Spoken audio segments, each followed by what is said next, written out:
नमस्कार। जय हिंद, जय जोहार, जय छत्तीसगढ़। आप सभी प्रतिभागियों का स्वागत है और आज हम लोग छत्तीसगढ़ मासिक करंट अफेयर का पहला पार्ट लेकर आ चुके हैं और ये आपके अप्रैल माह पर आधारित है। सभी प्रतिभागियों को मैं कहना चाहूँगा कि आप लोग इस वीडियो को पूरा अंत तक देखिए, क्योंकि आने वाला एग्ज़ाम सीजीपीएससी के अंतर्गत विभिन्न परीक्षाएं होंगी, सीजी व्यापम के अंतर्गत विभिन्न परीक्षाएं होंगी आने वाले महीनों में। तो ये करंट अफेयर आपके लिए बिल्कुल जो है उपयोगी रहेगा। तो सभी अभ्यर्थी वीडियो को पूरा देखेंगे और सबसे मेरा रिक्वेस्ट है कि वीडियो को देखते ही लाइक शेयर सब्सक्राइब जरूर करेंगे। Good morning everyone once again. और शुरू करते हैं आज के करंट अफेयर को बिल्कुल फटाफट मोड पे। सभी लोग जुड़ जाएंगे क्लास से। छत्तीसगढ़ करंट अफेयर 2025 अप्रैल का क्वेश्चन के फॉर्मेट में आपको ये करंट अफेयर कराया जाएगा। ये आंसर दिख रहा है? हाँ? नहीं, हमें समझ इसका वो नहीं। हाँ चलिए, आंसर आ गया ना पहले ही। चलिए, तो यहाँ पर ध्यान देंगे, छत्तीसगढ़ के किस जिले का नाम गुरु घासीदास धाम कर दिया गया है? Option A Balod, B Balodabazar, C Rajnandgaon और डी है बिलासपुर। तो इसका सही जवाब क्या है? बलौदाबाजार। इसका नाम क्या कर दिया है? गुरु घासीदास धाम। ध्यान देंगे इसके बारे में थोड़ा सा डिटेल में जान लीजिए कि ये घटना कैसे घटित हुई है। छत्तीसगढ़ सरकार ने बलौदाबाजार जिले का नाम बदलकर संत शिरोमणि, आप जानते हैं गुरु घासीदास बाबा जी के नाम पर क्या नाम रखने का फैसला किया है? गुरु घासीदास धाम। साथ ही आप देखेंगे तो इसे राष्ट्रीय तीर्थ स्थल के रूप में भी घोषित किया जाएगा, ऐसा जो है सरकार चाह रही है। छत्तीसगढ़ की प्रसिद्ध लोक विधा जो पंथी नृत्य है, गुरु घासीदास जी की वाणी से प्रेरित होकर प्रस्तुत किया जाता है। आप सभी जानते हैं कि छत्तीसगढ़ में पंथी नृत्य जो है गुरु घासीदास जी के वचनों को, संदेशों को जो है मनोरंजन के रूप में प्रस्तुत करने का एक शानदार तरीका है। आप सभी जानते हैं कि संत शिरोमणि गुरु घासीदास जी की जो है पुण्य तिथि कह सकते हो 30 फरवरी 1850 को हो। आप 18 दिसंबर को किस नाम जानते हैं? जयंती के नाम से। लेकिन अगर देखा जाए तो 30 फरवरी 1850 उनकी पुण्य तिथि है। यहाँ पर देखेंगे तो बलौदाबाजार का नामकरण पहले बलौदाबाजार कब रखा गया होगा? तो 1903 में। पहले बलौदाबाजार का नाम कुछ अलग था, ठीक है। वहाँ पर बैल और भैंस का बाजार लगता था तो उसको बैल बोदा बाजार बोलते थे। बाद में फिर 1903 में क्या रखा गया? बलौदाबाजार। अब जो है 2025 में इसका नाम क्या होने वाला है? गुरु घासीदास धाम होने वाला है। प्रशासनिक चुनौतियों के कारण सिमगा से तहसील मुख्यालय को बलौदाबाजार में स्थानांतरित कर दिया गया था और इसका जिला का दर्जा दे दिया गया था बलौदाबाजार को। सिमगा काफ़ी डेवलप जगह था, लेकिन उसको जिला मुख्यालय नहीं बनाया गया, जिला मुख्यालय बनाया गया बलौदाबाजार को। तो बलौदाबाजार भाटापारा दो तहसीलों के नाम से ये जिला का नाम रखा गया है। आप सभी को मालूम होना चाहिए कि बलौदाबाजार जो जिला कब बना था? 2012 में। रमन सिंह उसमें तत्कालीन सीएम थे, उनके द्वारा जो है राज्य में 9 जिले एक साथ बने थे अलग अलग संभागों में। 1854 से 1864 तक बलौदाबाजार और भाटापारा रायपुर जिले का हिस्सा था, ऐसा माना जाता है। आप सभी जानते हैं कि बलौदाबाजार जो है अलग किससे हुआ है बोलने से? रायपुर से अलग होकर 2012 में। उसी समय गरियाबंद भी अलग होकर बना था, रायपुर से अलग होकर। तो इस प्रकार से बलौदाबाजार जो है भविष्य में किस नाम से जाना जाएगा? गुरु घासीदास धाम। ये आपको ध्यान रखना है। इसका सेल को चलने चेंज करें, काम नहीं कर रहा है। चलिए, छत्तीसगढ़ की पहली महिला अग्निवीर का नाम क्या है? अग्निवीर ऑप्शन है फामेश्वरी यादव, बी है गायत्री बंजारे, सी है रितु सिन्हा, डी है मोनिका कंवर। उम्मीद करता हूं कि आप लोग जरूर इसका जवाब देंगे। हिंट दे देता हूं, गरियाबंद जिला है, फिंगेश्वर तहसील है, वहीं एक गांव है, उसी गांव की ये एक सुकन्या है जिसका नाम है, और लोग कमेंट आने चालू हो गए हैं। सभी अभ्यर्थी हाँ कमेंट कर रहे हैं, बहुत बढ़िया। ठीक ठीक, जितने भी अभ्यर्थी हैं फटाफट पहले तो वीडियो को लाइक कर दो भाई, उसके बाद फिर शेयर भी कर देना।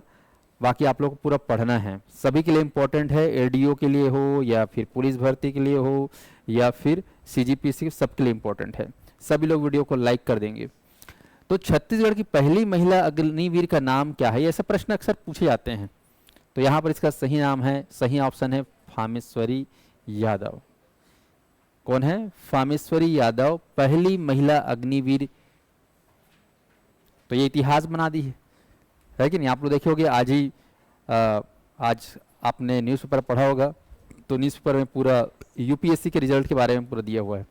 जानते हो देश का सबसे कठिन एग्जाम अगर कोई है तो वो है यूपीएससी, और उस यूपीएससी का रिजल्ट कल ही आया, और फिर से नारी शक्ति का प्रदर्शन हुआ है, और शक्ति दुबे ने प्रथम स्थान प्राप्त किया है पूरे देश में, first rank from Prayagraj Allahabad, है ना। तो उनके बारे में मैं सुन रहा था, देख रहा था। आप लोगों को बिल्कुल हर साल जो यूपीएससी टॉप करते हैं या एग्ज़ाम में जो टॉप करते हैं उनके बारे में थोड़ा जानना चाहिए कि उन लोग कैसे जो है संघर्ष किए। तो मैंने भी जानने का कोशिश किया, तो बता रही थी कि मेरा चौथा अटेम्प्ट था यूपीएससी, है ना, चौथा। अब कहीं जब पाँच बोली, बाकी उनके मुंह से तो चौथा बोली है, वो चौथा अटेम्प्ट था, और चौथे अटेम्प्ट में वो फर्स्ट रैंक सिक्योर की है। और चौथा अटेम्प्ट देखने के बाद ऐसा लगता है कि यार, उन्होंने कहा कि मैं तैयारी कर रही थी तो शुरुआत में अच्छा रैंक आ ही नहीं रहा था। कारण मेरा अपना बताइए कि कारण क्या था? तो बहुत सारी किताब वो खरीद ली थी, जानते हो, बहुत सारी किताब। तो बोले कि अगर आप तैयारी कर रहे हो कोई भी कंपटीशन एग्जाम का, तो आप ज़रूरत से ज़्यादा किताबें ना खरीदो, किताबें बिल्कुल लिमिटेड होनी चाहिए, और उसी को आपको क्या करना है, बार बार बार बार मल्टीपल टाइम आपको रिवाइज करना है। ज़्यादा किताब या भंडार खरीदने से टॉप नहीं करते, लिमिटेड किताब रहे उसी को बार बार पढ़ने से अपन एग्ज़ाम को, है ना, क्रैक करते। तो उनका ये मूल मंत्र था, मैं देख रहा था, तो मैं भी आप लोगों से वो संदेश आप तक पहुंचाना चाह रहा हूँ कि आप लोग भी लिमिटेड किताब, लिमिटेड नोट्स रखें, लेकिन उसी को कितना इतना जितना हो सके उतना रिवीजन करो, ताकि आपको एकदम कंफर्म जानकारी रहे। एग्ज़ाम हॉल में जानते हो 4 ऑप्शन देख के ना मन डोलता है, और जब मन डोलता है तो फिर ऑप्शन हिल जाता है, फिर नेगेटिव मार्किंग की ओर अपन बढ़ जाते हैं। तो लिमिटेड बुक रखिए, हर किताबें अच्छी होती है, कोई भी एक विश्वसनीय किताब रखो, उसी को आधार मानकर बार बार उसको पढ़ो। सॉरी।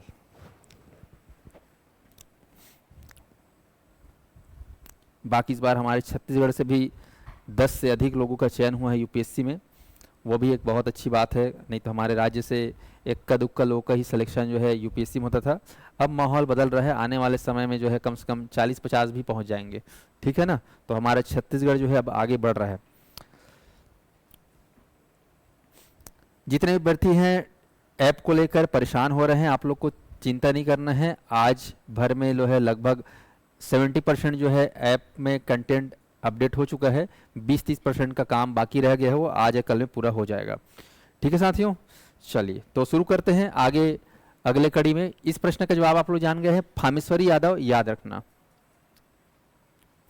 हाल ही में राज्य के किन जिलों को नक्सलवाद प्रभावित जिलों की सूची से बाहर किया है? छत्तीसगढ़ नक्सलवाद के नाम से, है ना, विख्यात है, कुख्यात है। यहाँ पर देखिए 4 ऑप्शन है, राजनांदगांव, कबीरधाम, खैरागढ़, उपरोक्त सभी।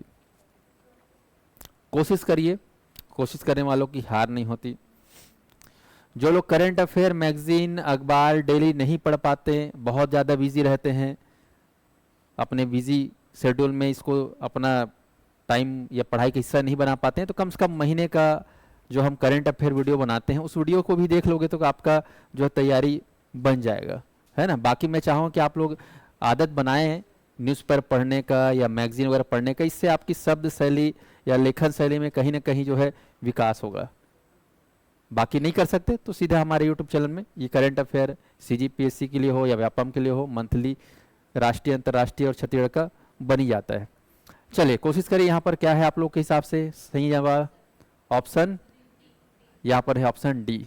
चलिए तो इसके बारे में थोड़ा सा देखिएगा, पर उससे पहले ये कुछ जानकारियाँ हैं, ध्यान से देखिएगा। राजनांदगांव, केसीजी और कबीरधाम, इस जिले को नक्सल मुक्त घोषित कर दिया गया है।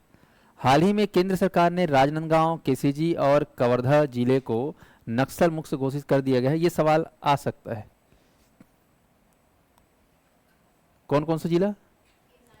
राजनांदगांव, केसी, आप मैप में देखोगे तो राजनांदगांव है, उसके ऊपर केसीजी है, और इसके ऊपर क्या है, कवर्धा है, लाइन से है एकदम टच में।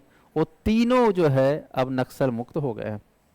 अब बच गए हैं नीचे वाला एरिया, है कि नहीं, मोहला मानपुर, अम्बगढ़ चौकी, कांकेर, नारायणपुर, बीजापुर, सुकमा, ये क्या है, थोड़ा खतरनाक बेल्ट है।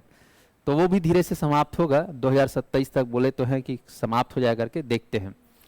मोहला मानपुर अम्बगढ़ चौकी जिले को हाई नक्सल इलाके के बजाय अब जो है LWE लेफ्ट विंग एक्सट्रीमिज्म जिलों की श्रेणी में तब्दील कर गया। पहले मोहला मानपुर में बहुत ज़्यादा जो है नक्सली गतिविधि होता था, अब थोड़ा कम हुआ है, तो हाई से अब लो में आ गया है। हो सकता है आने वाले 1-2 साल में यह भी क्षेत्र जो है नक्सल मुक्त जिला बन जाए। तो अभी फिलहाल वर्तमान में जो है 3 जिलों को जो है नक्सल मुक्त से श्रेणी से बाहर कर दिया गया है। याद रख लेंगे, राजनांदगांव, खैरागढ़, छुईखदान, गंडई यानी कि केसीजी और कबीरधाम। केंद्रीय गृह मंत्री कौन है हमारे वर्तमान में, अमित शाह। इन्होंने घोषणा की कि वामपंथी जो है उग्रवाद से सर्वाधिक प्रभावित जिलों की संख्या अब 12 से घटकर 6 रह गई है। अब हमारे यहाँ कितने जिले हैं, 6 जिले, जो क्या है नक्सल प्रभावित है। खासकर सर्वाधिक प्रभावित जिलों से ना, यहाँ पर दिखा गया सर्वाधिक प्रभावित जिलों की संख्या, प्रभावित तो ज्यादा है लेकिन सर्वाधिक प्रभावित क्या है आपको ध्यान रखना है। तो सर्वाधिक प्रभावित जिलों की संख्या पहले 12 हुआ करती थी, अब 6 है। नक्सलवाद से सर्वाधिक प्रभावित जिलों में छत्तीसगढ़ के 4 जिले, मुझे लगता है ये एग्जाम के लिए बहुत ज्यादा इंपॉर्टेंट है। ये भारत देश पे बताया गया ना कि सर्वाधिक प्रभावित जिलों में छत्तीसगढ़ के 4 जिले, जैसे कि बीजापुर, कांकेर, नारायणपुर और सुकमा। आप मैप में देखिए तो मैप में कांकेर के नीचे क्या है, नारायणपुर, नारायणपुर के नीचे क्या है, बीजापुर, और बीजापुर के नीचे क्या है, सुकमा। वो किनारे के जो 3 जिले हैं ना, 3 नहीं 4 है ना, जो महाराष्ट्र बॉर्डर से लगा है, कह सकते हो तेलंगाना से लगा हो, वो एरिया जो है एकदम छत्तीसगढ़ का सबसे खतरनाक नक्सली जिला है। 4 जिला, फिर से बोल रहा हूँ 4 जिला को गौर से देखो, कांकेर, नारायणपुर, बीजापुर, सुकमा, इसको लाइन से याद रखे रहो। ये 4 जिले सबसे खतरनाक, ऐसा नहीं कि कोंडागांव दंतेवाड़ा में नहीं है, बस्तर में नहीं, वहां भी है, लेकिन ये 4 जो जिला है ना, ये क्या है सर्वाधिक प्रभावित जिला है। तो प्रश्न आ सकता है कि सर्वाधिक प्रभावित जिले, सर्वाधिक प्रभावित नक्सली जिला कौन सा है छत्तीसगढ़ में, कितने हैं, तो 4 है। कौन कौन से है, तो ये 4 को याद रखना। इसको केंद्र सरकार ने बताया भाई बाकायदा। झारखंड का है ना कुछ क्षेत्र है, जैसे कि पश्चिमी सिंहभूमि, और महाराष्ट्र का भी एक जिला है गढ़चिरौली। आप लोग सुने हो गढ़चिरौली कांकेर बॉर्डर से लगा हुआ है ना, वो महाराष्ट्र का जो है एक जिला है। तो हमारे देश में अगर बात करें तो 12 से घटकर कितनी हो गई है, 6। अब नक्सली गतिविधि जानते हुए खासकर इसका प्रभाव देखोगे तो एक तो छत्तीसगढ़ में है, इधर उड़ीसा में है, और झारखंड में थोड़ा बहुत, इधर महाराष्ट्र, तेलंगाना, आंध्र प्रदेश, ये जो राज्य हैं ये नक्सल से प्रभावित है। बाकी ऊपर में जाते हो जम्मू कश्मीर में, तो वहाँ पर क्या है किसका खौफ है, किसका आतंक है, आतंकवादियों का।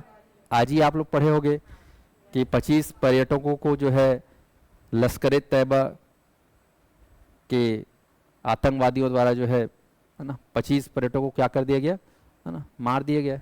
ये हमारे देश के लिए शर्मनाक है ना। केवल धर्म के नाम पर ना उन लोगों को पूछा गया कि तुम लोग क्या हो, बोल दिए हिंदू, तो हिंदू बनना उनके लिए क्या हो गया, गुनाह हो गया, मार दिए। तो ऐसे लोग बड़े ही दरिंदे लोग हैं जिनका कोई धर्म नहीं होता, जिनका मतलब ये लोग कट्टर है कहना चाहिए, है ना। नक्सल तैयबा पाकिस्तान से आए हुए थे, तो उनको मेरी तरफ से विनम्र श्रद्धांजलि। इससे कहीं ना कहीं क्या होता है कि जैसे जम्मू कश्मीर की बात करते हैं ना, तो जम्मू कश्मीर जो राज्य है देखा जाए तो भारत का एक ऐसा राज्य है जिसको हम स्वर्ग बोलते हैं, और ये राज्य का पूरा जो अर्थव्यवस्था है वो पर्यटन पर टिका हुआ है। यहाँ के लोग जो है जीवन जीते हैं, उनके आय का जो सबसे बड़ा स्रोत है वो पर्यटन के लिए है। मैं गया था जम्मू कश्मीर अपने शादी के बाद हनीमून में, तो वहाँ फील भी किया, 10 दिन रहा। तो वो लोग यही बोलते थे कि हमारा जो आधार है वो क्या है, यही पर्यटन। क्योंकि वहाँ मैंने देखा कि एक भी वहाँ पर ऐसा कारखाना नहीं है जहाँ से धुआं निकले, एक भी कारखाना इंडस्ट्री नहीं है। खेती किसानी अलग अलग करते हैं, और पूरा फिर बाकी काम क्या रहता है, पर्यटन रहता है, लोग घूमने के जाते हैं। अब ऐसा कारनामा होगा तो फिर लोग डर के मारे जाएंगे क्या? नहीं जाएंगे, और नहीं जाएंगे तो फिर उनका जीवन प्रभावित होगा कि नहीं होगा? तो इनडायरेक्ट अगर देखोगे तो भारत के अर्थव्यवस्था को प्रभावित करने का ये एक कहना चाहिए कुख्यात काम है, कहना चाहिए। भले वो मारे हैं लेकिन उसके बदले कई सारे इनडायरेक्ट कहना चाहिए प्रभाव बिठाना चाह रहे हैं। तो आप लोग बिल्कुल सतर्क रहें, सावधान रहें। चलिए आगे बढ़ें। फिर से वीडियो घूम रहा है जी।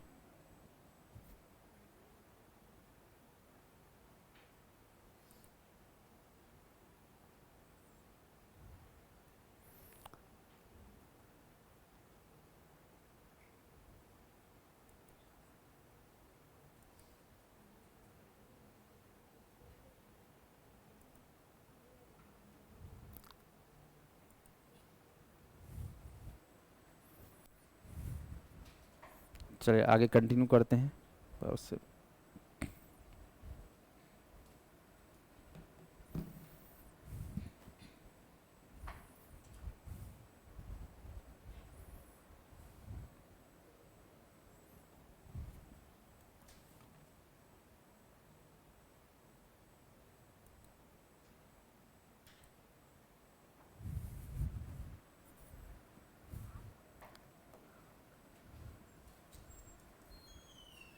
हम्म,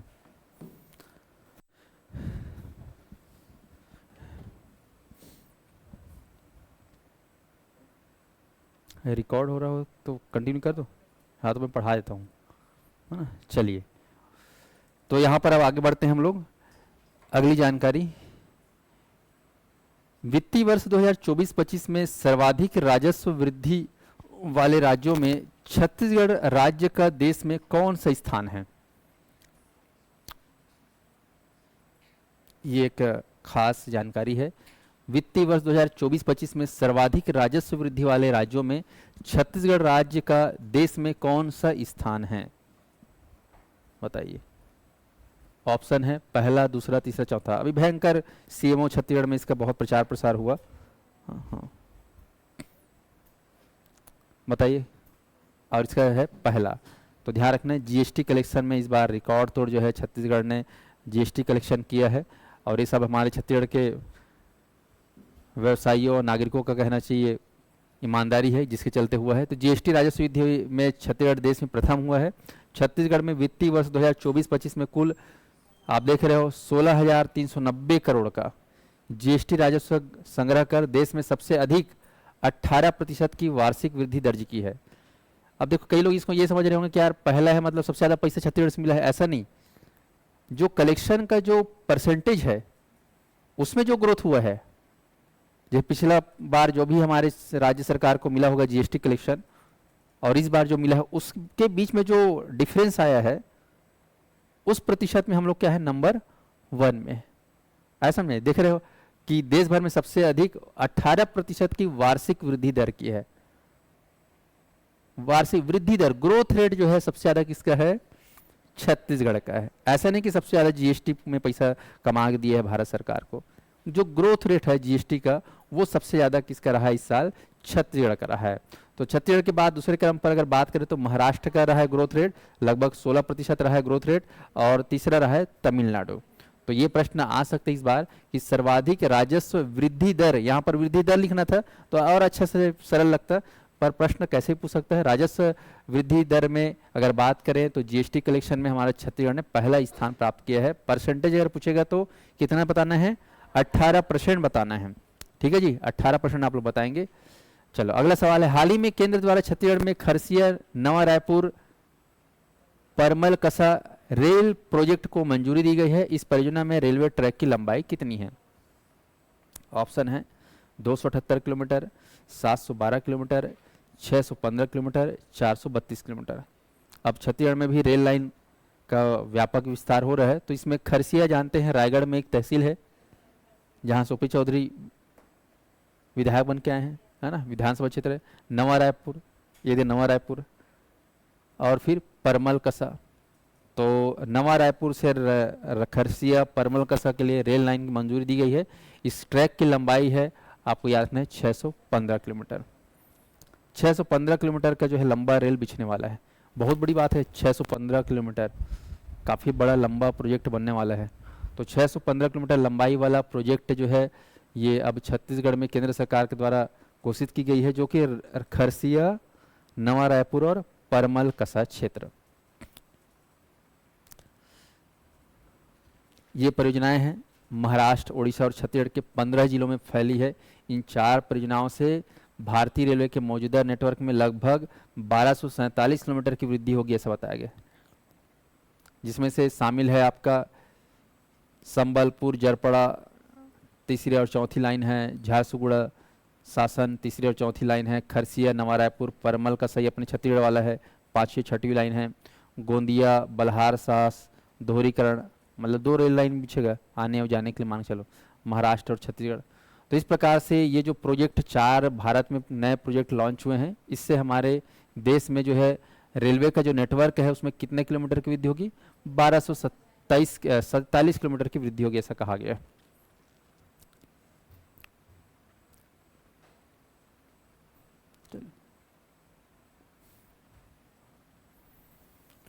अगला है राज्य में सुशासन तिहार। ध्यान देंगे, राज्य में सुशासन तिहार 2025 की शुरुआत किस तिथि से की गई है। एडीओ वालों के लिए बहुत ही खास अच्छी जानकारी है। सुशासन तिहार 2025, ऑप्शन है 7 अप्रैल 2025, ऑप्शन बी है 8 अप्रैल 2025, सी है 9 अप्रैल 2025 और डी है 10 अप्रैल 2025। सुशासन तिहार सरकार के सरकारी योजनाओं को जमीनी धरातल पर क्रियान्वित करने के लिए, लोगों की समस्याओं को दूर करने के लिए, सुलझाने के लिए एक नया कॉन्सेप्ट, एक नया तिहार मनाया जा रहा है, सुशासन तिहार 2025। ये कॉन्सेप्ट कोई नया नहीं है, बस नाम नए हैं, बाकी कॉन्सेप्ट पहले ही पुराना, रमन सिंह के में भी चलता था ग्राम स्वराज अभियान सुने हो, गर्मी छुट्टियों में जो है खासकर गांव में मुख्यमंत्री दौरा करते थे। ऐसे ही इसी तरह पर क्या बनाया गया है, राज्य सुशासन तिहार। तो इसकी शुरुआत जो है आपको याद रखना है, वेरी वेरी इंपॉर्टेंट, 8 अप्रैल, 8 अप्रैल, इसको याद कर लो। ये डेट आने वाले समय में पक्का पूछा जाएगा। आजकल करंट अफेयर को भी बाकायदा कूट में पूछ देता है स्टेटमेंट में, तो थोड़ा सा करंट अफेयर को भी ढंग से याद रखना। बाकी कोर्ट में अक्सर पीएससी वगैरह में ज़्यादा पूछता है। ध्यान से देखिएगा सुशासन तिहार 2025 क्या है। तो सुशासन तिहार 2025 संवाद से समाधान तक प्रथम चरण इसका जो होने वाला है 8 से 11 अप्रैल तक आवेदन करने की तिथि है। ऑफलाइन ऑनलाइन दोनों तरीके से आप आवेदन कर सकते हो। ऑनलाइन के लिए वेबसाइट जो बनाया गया है वो है आपका susasanTihar.cg.nic। इस पोर्टल से जो है आप ऑनलाइन भी अपना आवेदन कर सकते हैं। देखते हैं राज्य में सुशासन तिहार 2025 का जो आयोजन है वो 3 चरणों में किया जा रहा है। कितने चरणों में किया जा रहा है? 3 चरणों में किया जा रहा है। पहला चरण जो है 8 से 11 अप्रैल तक आम जनता से आवेदन प्राप्त किए जाएंगे। दूसरे चरण में क्या होगा कि लगभग 1 माह के भीतर प्राप्त आवेदनों का निराकरण किया जाएगा। और तीसरे एवं अंतिम चरण कह सकते हो 5 मई से 31 मई के बीच समाधान शिविरों का आयोजन किया जाएगा। ठीक वैसे जो पहले ग्राम स्वराज अभियान चलता था। तो हमको ये याद रखना है कि भाई सुशासन तिहार 2025 की शुरुआत कब हुई है, तो याद रखना है 8 अप्रैल। कितने चरणों में होगी बोलने से 3 चरणों में होगी। आखिरी जो चरण है वो आपका 31 मई को खत्म होने वाला है, 5 मई से 31 मई। तो ये वेरी वेरी इंपॉर्टेंट, सुशासन तिहार की शुरुआत कितने चरणों में याद रखना है। अगला है, हाल ही में छत्तीसगढ़ सरकार ने किन जिलों में जिला निर्माण समिति के गठन को मंजूरी दिया है? हाल ही में छत्तीसगढ़ सरकार ने किन जिलों में जिला निर्माण समिति के गठन को मंजूरी दिया है? ऑप्शन ए राज्य के हिंसा प्रभावित जिलों में, बी राज्य के गैर नक्सल प्रभावित जिलों में, सी राज्य के गैर अनुसूचित जिलों में और डी है राज्य के नक्सल प्रभावित जिलों में। जिला निर्माण समिति छत्तीसगढ़ सरकार ने जो है मंजूरी दी है और इस प्रश्न का सही जवाब है ऑप्शन डी, राज्य के नक्सल प्रभावित जिलों में। तो जहां पर नक्सली हिंसा होते रहता है वहां पर जो है राज्य में जो है जिला निर्माण समिति का गठन बनाया गया। तो ये भी एडीओ के लिए बहुत इंपॉर्टेंट है, पीएससी के लिए भी इंपॉर्टेंट है। अगला है, हाल ही में लिए गए निर्णय के अनुसार छत्तीसगढ़ के भीतर बिना ई वे बिल के कितने लाख रुपए तक की वस्तुएं परिवहन की जा सकती है। ई वे बिल, आप जानते हो आजकल आजकल क्या, पहले से जितने भी बड़ी बड़ी गाड़ियां होती ना, देखोगे उसमें पूरा सामान भर भर के एक राज्य से दूसरे राज्य का इंपोर्ट एक्सपोर्ट होते रहता है। तो वो लोग क्या है, एक राज्य से दूसरे राज्य में इंटर करते हैं तो उन लोग को क्या है, दिखाना पड़ता है परमिशन कार्ड। तो पहले क्या है, एकदम बिल विल बना के दिखाना पड़ता था। अब ये सब चीज़ क्या है, ऑनलाइन हो गया है, जिसको ई वे बिल बोलते हैं। जैसे आजकल आप लोग टोल टैक्स में पैसा देते हैं ना, आजकल वो फास्ट टैग लगा हुआ है, आपकी गाड़ी को ऐसे स्कैन करेगा और फिर ऑटोमेटिक पैसा कट जाता है अकाउंट से, है कि नहीं। वो दुनिया भर कैश वैश देने की झंझट नहीं रहता, इससे समय की बचत होती है। ऐसे ही जो है, जो बड़े बड़े गाड़ियाँ 16 चक्का 12 चक्का 20 चक्का वाले लोग भी एक राज्य से दूसरे राज्य सामान को एक्सपोर्ट करते हैं तो उसका भी बिल होता है। तो वो भी क्या होगा, ऑनलाइन होता है, आजकल ई वे बिल बोलते हैं उसको। तो ई वे बिल ऑनलाइन किया है तब तो ठीक है, नहीं किया है तो फिर यहाँ पर बोला गया है कि बिना ई वे बिल के कितने लाख रुपए तक की वस्तुएं परिवहन की जा सकती है, बिना ई वे बिल के। तो इसका सही जवाब है 1 लाख तक। अब 1 लाख होता ही कितना है बताओ, है कि नहीं, बहुत कम। तो लगभग लगभग देखा जाए तो अब सबको क्या है, ई वे बिल बनाने की ज़रूरत पड़ती है। ठीक है, इससे समय की बचत होती है और सरकार को जो है इससे जो है कहीं न कहीं रॉयल्टी मिलता है, तो ये ध्यान रखना। अगला है, हाल ही में किन्हें छत्तीसगढ़ राज्य अल्पसंख्यक आयोग का अध्यक्ष नियुक्त किया गया है। अल्पसंख्यक आयोग, पिछले क्लास में मैंने वक्फ बोर्ड के बारे में बताया था, सलीम राज करके, है ना। यहाँ पर देखिए, श्री शशांक शर्मा, अमरजीत सिंह छाबड़ा, श्रीमती चंद्रकांति वर्मा और डी है प्रहलाद रजक।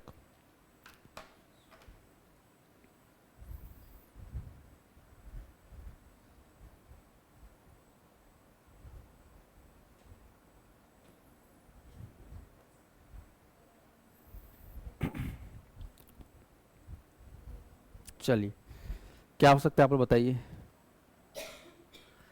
श्री अमरजीत सिंह छाबड़ा सरदार जी हैं, है ना। अल्पसंख्यक आयोग के क्या बने हैं, ये अध्यक्ष बने हैं, अमरजीत सिंह छाबड़ा। अगला, हाल ही में नियत निन्नालार योजना का दायरा सुरक्षा कैंप के 5 किलोमीटर से बढ़ाकर कितना किलोमीटर तक कर दिया गया है। ये एक वेरी वेरी इंपॉर्टेंट, नियत निन्नालार में जो है सुरक्षा कैंप जो होता है, उसमें पहले नियम होता था कि 5 किलोमीटर के रेंज तक जितना भी गांव आएगा उसकी सुरक्षा करने की जिम्मेवारी किसकी होगी, वो सुरक्षा कैंप में शामिल जवानों की। अब वो रेंज को बढ़ा दिया गया है, ऑप्शन है 7 किलोमीटर, 15 किलोमीटर, 10 किलोमीटर, 20 किलोमीटर। तो याद रखेंगे इसका रेंज हो गया है अब 10 किलोमीटर। ठीक है जी, 10 किलोमीटर, ये भी वेरी वेरी इंपॉर्टेंट, पुलिस भर्ती वाले इसको याद रखना। 10 किलोमीटर के रेंज तक जो है ये जो नियत निन्नालार योजना है जिसमें कैंप लगाया जाएगा, वो सुरक्षा देंगे 10 किलोमीटर के अंदर के गाँव को। ये हमारे स्पेशल बैचेस जो ऑनलाइन अवेलेबल है। अगला है प्रश्न, छत्तीसगढ़ के मनेन्द्रगढ़ चिरमिरी भरतपुर जिले में शहीद वीर नारायण सिंह श्रम अन्न योजना का शुभारंभ हुआ है। इस योजना के तहत संगठित और असंगठित श्रमिकों को मात्र कितने रुपए में गर्म और पौष्टिक भोजन उपलब्ध कराया जाएगा। तो आपको याद रखना है 5 है कि 10 है कि 15 है कि 20 है। महंगाई जमाना है, थोड़ा सोच बताएंगे, है ना। इतना महंगाई बढ़ चुका है, अब थोड़ा सोच बताओ। 20 रुपये तो होना ही चाहिए कम से कम। कैसे जी, समोसा प्लेट आजकल 25 रुपये मिल रहा है, तो खाना की बात है यहाँ पर पौष्टिक। मनेन्द्रगढ़ चिरमिरी भरतपुर से, यहाँ के एक बहुत ही फेमस राजा थे, उन्होंने जो है श्रम के क्षेत्र में विशेष काम किया था। आप लोग पढ़ोगे राजा रामानुज प्रताप सिंह, तो उन्हीं की वजह से जो है इसी जिला में इस योजना को शुरुआत किया गया था। और इसकी कीमत है खाना खाने का मात्र 5 रुपये, सिर्फ और सिर्फ 5 रुपये। 5 रुपये में आजकल धनिया वाले भी नहीं देते, धनिया मना कर देते हैं, गर्मी के दिन में धनिया नहीं होता, 10 रुपये में ले जाओगे तब देंगे करके। अब इधर क्या पूरा दाल भात मिल रहा है। तो 5 रुपये में जो है कौन सी योजना के तहत अन्न दिया जाएगा, शहीद वीर नारायण सिंह श्रम अन्न सहायता की योजना। चलिए, अगला है, केंद्र सरकार ने छत्तीसगढ़ के मनरेगा श्रमिकों की मजदूरी में कितने रुपए की वृद्धि की है। ये एक खास है, केंद्र सरकार ने छत्तीसगढ़ के मनरेगा श्रमिकों की मजदूरी में, वेरी वेरी इंपॉर्टेंट एडीओ के लिए, 10 रुपये है कि 18 रुपये है कि 20 है कि 30 है। मनरेगा का रेट जानते हो कितना था, कितना था पहले, 243 था, अब वो बढ़ गया है, 1 अप्रैल से बढ़ गया है, तो उसमें कितना रुपए का वृद्धि हुआ है? 18 रुपए का। कितना बढ़ा है? 18 रुपए बढ़ गया। तो 243 में 18 जोड़ दो, कितना होता है? 261। तो 261 रुपए हो गया है। वेरी वेरी इंपॉर्टेंट, इसको अपडेट कर लेंगे सभी अभ्यर्थी, एडीओ वाले खासकर ध्यान दीजिए। यहाँ पर केंद्र सरकार ने छत्तीसगढ़ के मनरेगा श्रमिकों की मजदूरी में 18 रुपए की वृद्धि की है, यही पूछ सकता है या तो फिर पूछेगा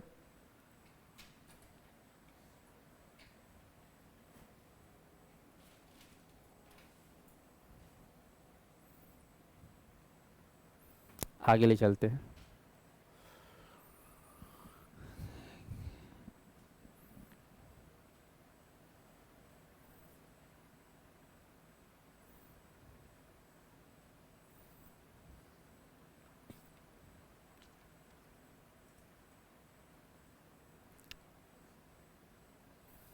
ये आपका था मनरेगा वाला, इसी बारे में पढ़ रहे थे।